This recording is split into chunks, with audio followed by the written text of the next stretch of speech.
Abra sua Bíblia em Romanos, capítulo 1, por gentileza. Carta de Paulo aos cristãos em Roma.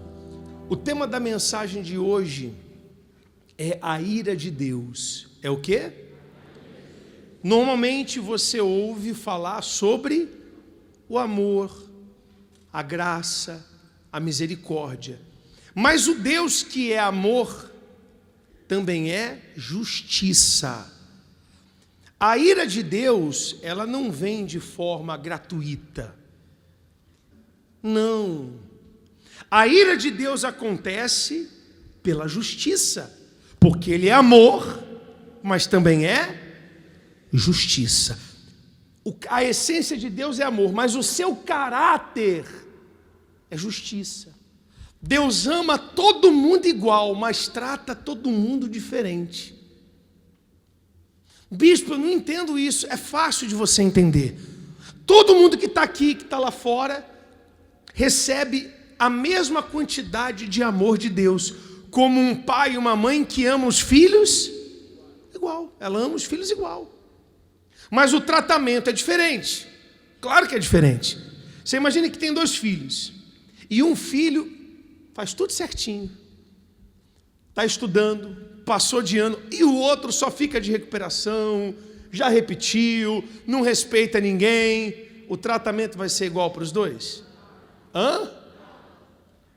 O amor é igual, mas o tratamento é diferente. Justiça. Só que como Deus é puro, como Deus ele é grandioso, e a misericórdia dele é grandiosa, o amor dele é grandioso, quando uma pessoa não aceita o amor dele, não aceita a misericórdia dele, não aceita o que ele dá gratuitamente a todos, se a pessoa não aproveitar a misericórdia, ela vai ter que lidar com a ira. Noé anunciou o dilúvio. O dilúvio seria a manifestação da ira de Deus. Ele anunciou. Ninguém se arrependeu. Ninguém acreditou que aquilo aconteceria. Tiveram que lidar com a consequência das suas decisões. Uma vez, uma pessoa perguntou para mim assim: ô bispo, um ateu, eu era pastor, eu não acredito em Deus. Não é que um ser vai mandar uma pessoa para o inferno. Não é que Deus manda as pessoas para o inferno. Você imagina, quanto tempo vive um ser humano? Vamos supor, 150 anos, e a pessoa, ao longo desses 150 anos, ela não quer Deus. Ela não lê a Bíblia, ela não ora, ela não vem na igreja, ela não gosta, ela fala, deixa claro que ela não quer nada com Deus, ela quer bagunça. A pessoa, ela diz nas suas atitudes que ela não quer Deus. Deus seria injusto se obrigasse a pessoa a ficar com ele a eternidade. Deus simplesmente respeita o que a pessoa decide. Está dando para entender? Sim ou não? Ele deu o livre-arbítrio e ele deu a palavra. Olha o que diz o texto sagrado, Romanos capítulo 1, versículo 18. Pode colocar na tela para as pessoas irem acompanhando, quem não tiver a Bíblia. Porque do céu se manifesta o quê? A ira de Deus sobre toda a impiedade e injustiça dos homens que detêm a verdade em injustiça.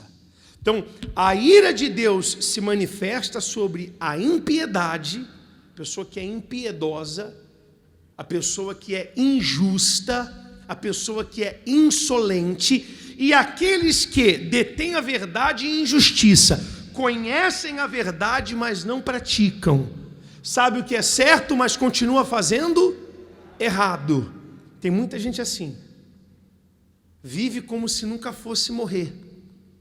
Vive como se nunca houvesse uma prestação de conta. Ele diz mais: porquanto o que de Deus se pode conhecer, neles se manifesta, porque Deus lhe manifestou.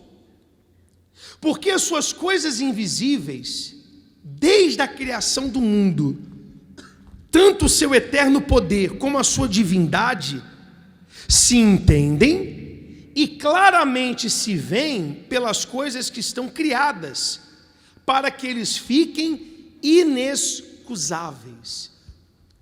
Palavras difíceis, né? Vamos traduzir o que Paulo está dizendo aqui. É provado a existência de Deus na criação, é isso que ele está dizendo. Quando você vê os pássaros, quando você vê as árvores, quando você vê o ser humano, já viu um bebezinho? Cheirinho de bebezinho, não é um cheirinho gostosinho? Quando você olha uma criança que vai crescendo, não tem como você dizer que não é Deus. É ou não é verdade? Sim ou não? É ou não é, gente?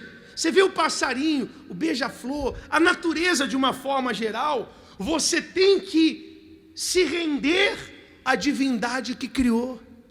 Então é isso que Paulo está dizendo, que todo mundo, quando olha para a natureza, se torna indesculpável, porque na criação de Deus é manifesto o poder de Deus. Aí ele continua, versículo 21, porquanto tendo conhecido a Deus, não o glorificaram como Deus, nem lhe deram graças, antes, em seus discursos, se desvaneceram e o seu coração insensato se obscureceu. Ao invés de dar graças a Deus pela criação e reverenciar a Deus pela vida, começam a deturpar, começam a deixar Deus de lado. Você sabe que para muitas pessoas ela é o centro de tudo, sim ou não? E não Deus. Algumas pessoas se acham o centro do universo e não Deus. Ele continua, versículo 22, dizendo-se sábios, tornaram-se loucos. Aqueles que não dão glória a Deus, aqueles que não se submetem à divindade de Deus, à grandeza de Deus, dizendo que são sábios, na verdade são loucos. E mudaram a glória do Deus incorruptível em semelhança da imagem de homem corruptível, e de aves, e de quadrúpedes, e de répteis. São aqueles que, ao invés de adorarem a Deus, corromperam a divindade de Deus em amuletos, em estátuas. Você vê que existem países, culturas, que as pessoas adoram. Tem milhões de divindades. A vaca é um deus. O animal é um deus. Tem o deus macaco. Tem o deus leão. Mas o que é isso na essência? É tirando a glória de Deus e glorificando uma imagem. Está dando para entender sim ou não? Sim ou não? É disso aqui que Paulo está falando. A Bíblia diz que toda adoração tem que ser dada a quem? A Deus. A Deus. Ô bispo, graças a Deus, isso aí não tem comigo não, porque eu só adoro mesmo a Deus, adoro também meus filhos. Ai, o meu filho. Eu adoro meu marido. O meu pai é o meu herói. Você pode amar todo mundo da sua família, mas todo mundo tem que vir depois. Deus tem que ser o primeiro. Amém? Se ele não for o primeiro, você está correndo risco. Ele tem que ser o primeiro. Ele tem que ser o primeiro. Eu já vi gente na igreja sair da igreja porque o marido não se converteu. Deu prazo para Deus. Se o meu marido não voltar para casa até o dia tal, eu vou me embora. Quer dizer, quem é o mais importante nessa história? É o marido. E eu já vi gente, teve um caso de uma senhora que o marido falou, você escolhe, ou eu ou a sua igreja. Aí a mulher começou a rir na frente do marido. Aí o marido, não estou entendendo porque você está rindo. Eu falei, ela respondeu para ele assim, meu amor, quando você foi embora e eu caí em depressão, sabe quem me recebeu? Jesus. Deus cuidou de mim. Você acha que eu vou trocar Jesus por você? Não é você e a igreja, não. É você e o meu Deus. Melhor você não fazer isso não, senão pode ir embora. O cara ficou sem graça. Perdeu a eira. Sabe quando a pessoa quer abrir um buraco para poder entrar? Que ele pensou que ele era a última bolachinha do pacote. Tem gente que tem essa fé estruturada, mas tem gente que não. Qualquer coisa que acontece toca na vida dela com Deus. Paulo continua, versículo 24. Por isso também Deus os entregou às concupiscências dos seus corações, à imundícia, para desonrarem seus corpos entre si. Pois esses mudaram a verdade de Deus em quê? Em mentira. E honraram e serviram mais a criatura do que o Criador, que é bendito eternamente. Amém. Deus os deixou. É como se Deus falasse assim: você quer ir para a lama? Então vai. Você quer se revirar na lama? Então vai. Você não quer ficar comigo? Então vai. Mas vai ter consequência. Quando você passa por uma luta, que alguém te injustiça, que alguém pisa no teu calo, sabe? E na hora você não tem reação, você tem vontade de falar um monte de coisa, mas você engole. Aí você vai lá para orar, você até chora. Oh Deus, misericórdia da minha vida, Senhor. Quase que eu estraguei tudo ali agora, mas eu estou nas tuas mãos. Isso agrada a Deus. Agora tem gente que não está nem aí para Deus. Nem aí. Aí Deus olha e fala: tá bom, você é teimoso? Você quer insistir nesse camarada? O cara não é da igreja, não é de Deus, mas você quer insistir? Então vai, quebra a cara. Você quer insistir nesse trabalho? Você sabe que esse trabalho está te afastando de Deus. Tem aquela patotinha da escola que só fala de menina, que só fala de menino, que quando você está entre eles, você mesmo se transforma, depois se sente mal. Aí você promete para você: não vou ficar mais com essa turma não. É só te cumprimentar que você já... Ai menina, aí começa as fofoquinhas. Então vai quebrar a cara. E ele continua. Olha só. Versículo 26. Por isso, Deus fez o quê? Os abandonou as paixões infames. A coisa começa a subir de nível. O ser humano começa a se degradar de tal forma que Deus vai dizendo: tá bom, vocês querem, é sua escolha. Vocês não me querem, vocês preferem o mundo. Tá bom, abandonou, você está sozinho. Porque até as suas mulheres mudaram o uso natural, no contrário à natureza. E semelhantemente também os homens, deixando o uso natural da mulher, se inflamaram em sua sensualidade, uns para com os outros, homens com homens, cometendo o quê? Torpeza, e recebendo em si mesmo a recompensa que convinha do seu erro. Vocês querem fazer do jeito de vocês? Vocês querem cometer um erro atrás do outro? Vai. Mas vai vir consequências. E não haverá quem livrará das consequências. Uma coisa é eu errar porque eu não sabia. Outra coisa é eu errar sabendo. Aí não é queda, aí eu caí. Não, é escolha.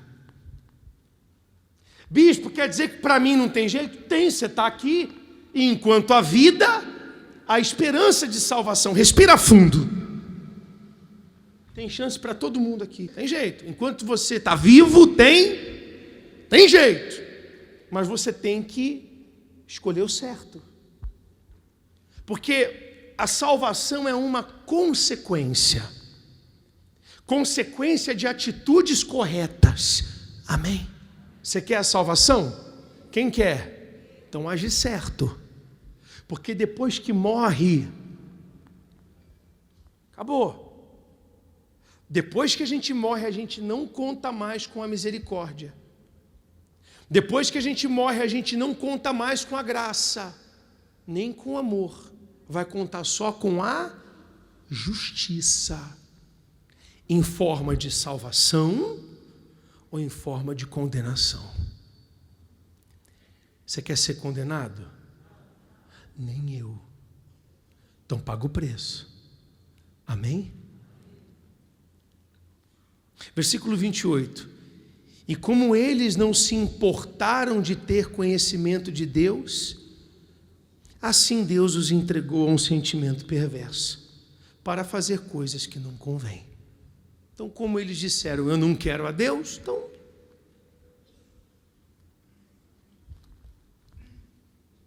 é escolha, é decisão. Amém. Capítulo 2, versículo 6. Mesma página, último versículo aí. 2,6, achou?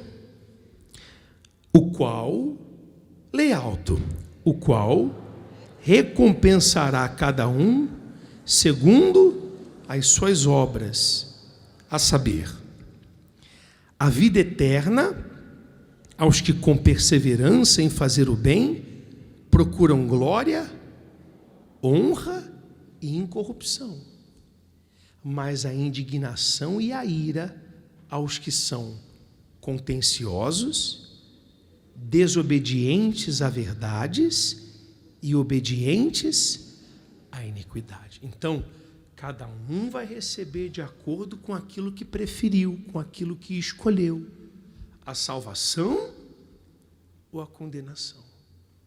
Isso é muito sério, pessoal. Seria irresponsabilidade da minha parte não falar do inferno. Jesus falou. Na verdade, ninguém falou mais do inferno do que Jesus. Você sabia que aparece na Bíblia mais a ira de Deus do que o amor de Deus? Você sabia? Depois pesquisa. Ira de Deus vai aparecer quase 400 vezes. Amor de Deus não chega a 300. Não é para colocar medo, não. É para todo mundo ter consciência. É para você saber o futuro que reserva para você. Não faça como o povo na época de Noé, que escolheu a corrupção. Não faça como o povo de Sodoma e Gomorra. Hoje a salvação está aí para você. Amém? Está aí para mim, está aí para nós. Porque o que eu estou pregando para vocês é para mim também.